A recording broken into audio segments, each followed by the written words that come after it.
Hello, I'm Corey Gilmore, and this is Adaptive Technology Today. And the first thing I'd like to do is apologize for not recording for a little while. I've had transportation issues, and so that made it difficult. But I'm back now and should be able to do this regularly going forward. So today I want to talk about the future of the book. And this is a subject of particular interest to me because of my disability.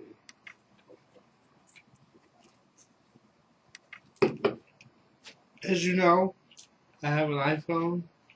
This is an iPhone 6 Plus. I will review it later for you at some point. But I have iPhones, I have iPads, I own a Kindle. Yeah, I do own a Kindle. Yes, it's Android powered, I know that. And no, I don't have a problem with that.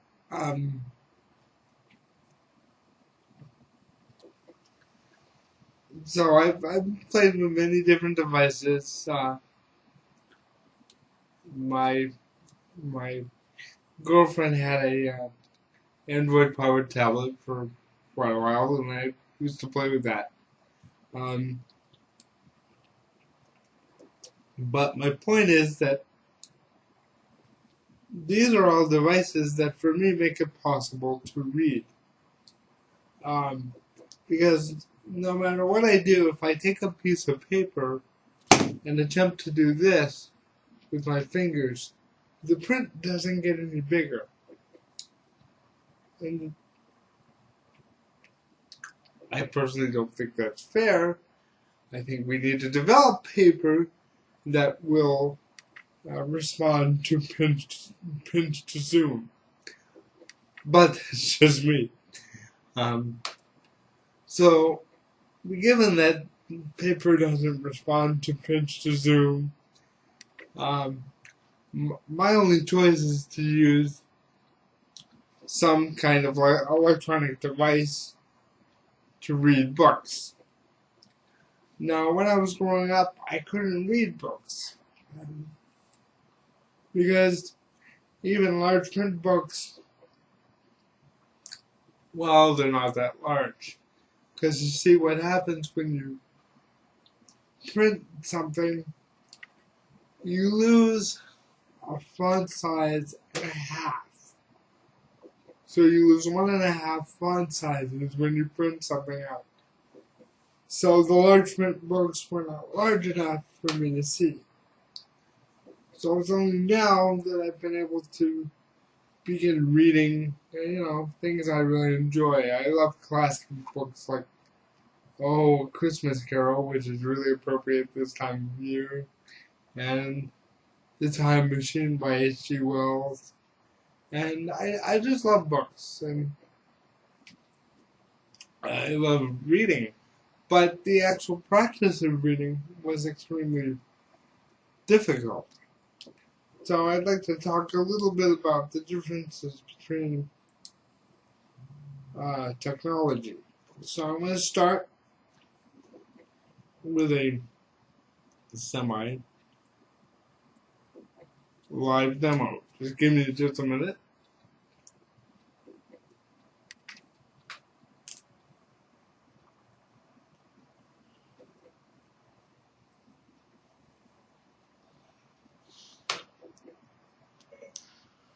Open iBooks.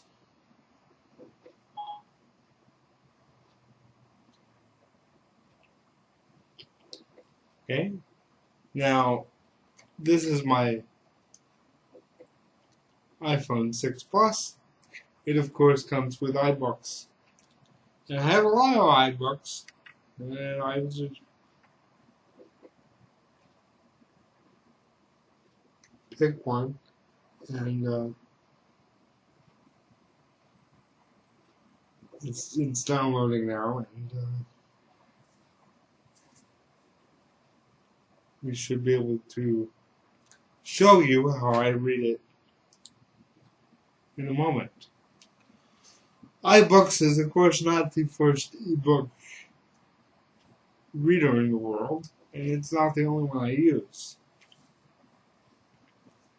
As I mentioned, I have a Kindle Fire, and my general thought on the Kindle Fire is it is a wonderful reader. It is not necessarily the best tablet in the world, you know, if you want to do things other than read, but it's made to be a reader. It's really made to experience books, and you can put games on it if you don't want to do too much, you know. But the book is downloaded, and one of the things I like about iOS 8 is, let's just make sure this works correctly. Speak screen. I found quite a number of movies matchings. Speak screen.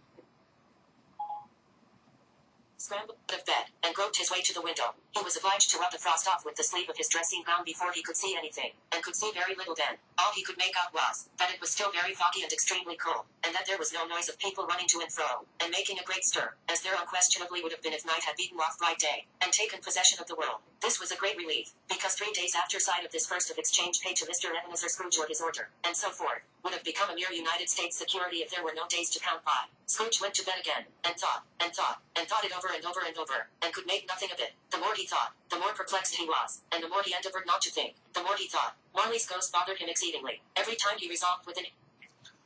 Okay, so I won't go on, but one of the things I like about iOS 8 is that you can tell it to speak the screen. And you can do that on any app you want. You can do that in the web browser. Any place where there's anything that might be readable, you can just say speak screen, and it will read the screen. So when you're in iBooks and you say speak screen, it will automatically, if you turn it on in accessibility, it will highlight the words and read the screen for you. And this is wonderful because it's not a feature of iBooks, but it means that I can be in bed and read my book.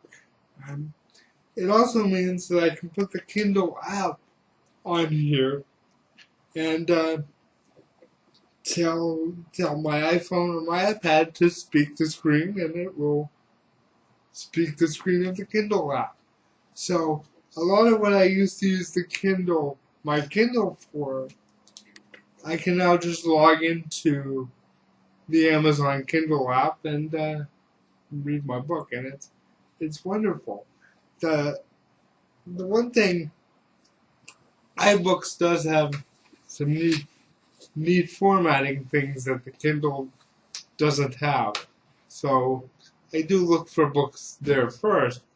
But the one advantage that Kindle has is Amazon doesn't really care that whether you own one of their devices or not. They care that you have an Amazon account and can buy books. So they'll let you log in on any device and read your Kindle books wherever you are. That means you can run it on an Android phone, you can run it on iOS, you can therefore use your iPad, your iPhone, your iPad mini. You'll probably be able to do it on the iWatch. Yes, remember I said iWatch when it comes out. I'm guessing sometime in March. Don't quote me on that, but that's my guess. Is sometime in March or April, the iWatch will come out. And so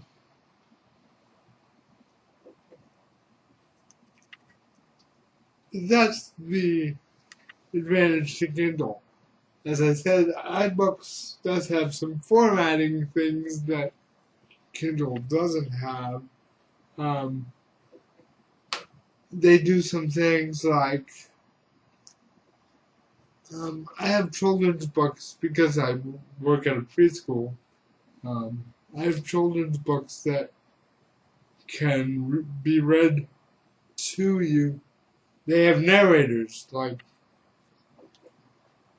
they have an actual narrator reading the book, and they include that in the book. I have a Bible that includes narration in the book. But then again, Amazon owns Audible, and if you're an Audible subscriber, you can very often get the book and the audiobook together, and they will play simultaneously, and so you can get the same effect.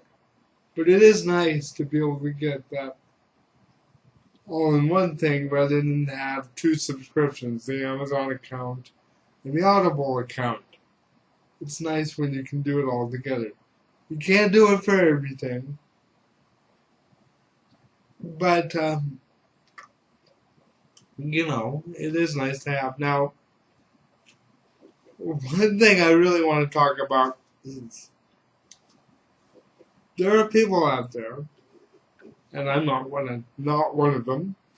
There are people out there that just love to hold a book. Now, holding a book and turning the pages has always been difficult for me, so I've asked them to explain to me why they enjoy holding the book, and they've tried to tell me that there's something about the smell of the pages and turning the pages and physically having this sensation that you're turning the pages and reading, and I guess I can understand that. We're tactile people. We do want physical feedback. That's why we hold hands and why we kiss someone, when we're in love, we kiss on the lips because we want physical feedback. And it is missing when you read an electronic book. But I think that over time, one of the things they might do is instead of just having a flat screen like this, or like on a Kindle, they may have a screen that flips to give people the sensation that they're turning pages. And so instead of just touching the screen with your finger, you could actually move the screen over and flip the page. That may help. Because there's so many advantages to an ebook that, as the population gets older, that's really going to be the only choice. Now, the publishers have to realize that their models have to change, and they have to stop suing people over, oh, your books are cheaper than our books, and, because this is not helpful. And so these lawsuits are just silly. We have our format, you have your format. Let's just get along and let people buy the book. And also, let's make books available no matter what device you have. Because there are still some books I can't get. And it annoys me. It's not my fault I was born with a physical disability. Let me read. I'm very literate. I just need to get it in the format I can use. I'm very capable, and my cognitive level's not impaired, so let me read any book I would like. And one of the things I would like is to be able to get more. They used to have what you might call coffee table type books on things like Star Trek and Doctor Who. Now, yes, I'm a sci-fi geek, so there'll be a podcast on that someday. We'll talk in great detail. And you can still get these coffee table books, but you can't get them in electronic format. And we really need to do something about that. So I'm hoping that this gets better someday.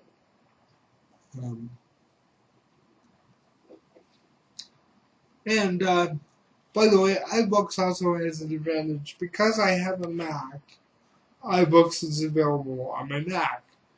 I'd like to have it available on my Apple TV, but that's the only place it's not available. So I think that's what I wanted to cover with ebooks and why I enjoy ebooks. As far as the smell of a book, we do have sprays we can use. Perhaps something where if you had a device where you could flip the screen to turn the pages, it could